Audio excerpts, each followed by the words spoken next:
অনেকেই বলে যে ভাই আমি তো নামাজ কালাম পড়ি, রোজা রাখি, সবই আছে, একটু ইসলামের বাইরে অন্য কোনো কিছু করি, তা কি এমন হবে?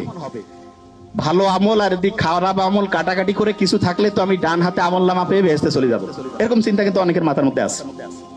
তাই এরকম একটা প্লেনের মধ্যে দুইজন যাত্রী পাশাপাশি বসা, একজন মুসলমান আর একজন অন্য ধর্মের বলতেছে যে অফার করছে যে একটু ওয়াইন খাও। তা বলছে না না, আমি কেন ওয়াইন খাবো, আমি মুসলমান। আরে বাবা, তুমি কি এখন মসজিদে আছো নাকি? ওয়াইন খেলে কি হবে? বলছে না, আমি ওয়াইন খাই না। তখন যে ওয়াইন অফার করতেছে সে বলতেছে যে তোমাদের যে কি ধর্ম রে বাবা, গির্জায় গেলে আমরা ওয়াইন খাই না, তোমরা আবার মসজিদ না মানে হচ্ছে বাড়ি না, একটু ফ্লাইটের মধ্যে একটু রিল্যাক্স করবা তবু ওয়াইন খাবা না, ব্যাপারটা কি? তখন পাশে বসা যে মুসলমান সে বলতেছে যে এই গাড়ির মানে ফ্লাইটে তো যে এটার যে চালক তিনি কিন্তু খ্রিস্টান। বলছে হ্যাঁ খ্রিস্টান, ইউরোপের ঘটনা।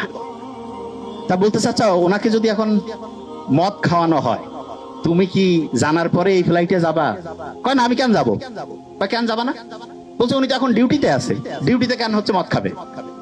তখন ওই মুসলমান বলতেছে যে আমাদের মুসলমানের গোটাল জীবনটাই হচ্ছে অন ডিউটি। অন ডিউটি, পড়া, বিয়া শাদী, কথা বলা, কথা শোনা, যা কিছু আছে অন ডিউটি। বিলিভ মি, এটাই সবচেয়ে সত্যি কথা। অনেকে আমরা মনে করি কি মসজিদের মধ্যে যাবো, ওই সময় আল্লাহ আল্লাহ করবো। আল্লাহ আল্লাহ তো অবশ্যই করবো, কিন্তু আল্লাহ প্র্যাকটিক্যাল জিনিসটা সবচেয়ে বেশি পছন্দ করেন, সবচাইতে বেশি পছন্দ করেন প্র্যাকটিক্যাল। এবং আল্লাহর কাছে যখন আমরা দোয়া করি রাব্বানা আতিনা ফিদ দুনিয়া, দুনিয়াও লাগবে আখিরাতও, হ্যাঁ, তবে দুনিয়া পাইতে গিয়ে যাতে আখিরাত ধ্বংস না করি, এইটা খুব গুরুত্বপূর্ণ।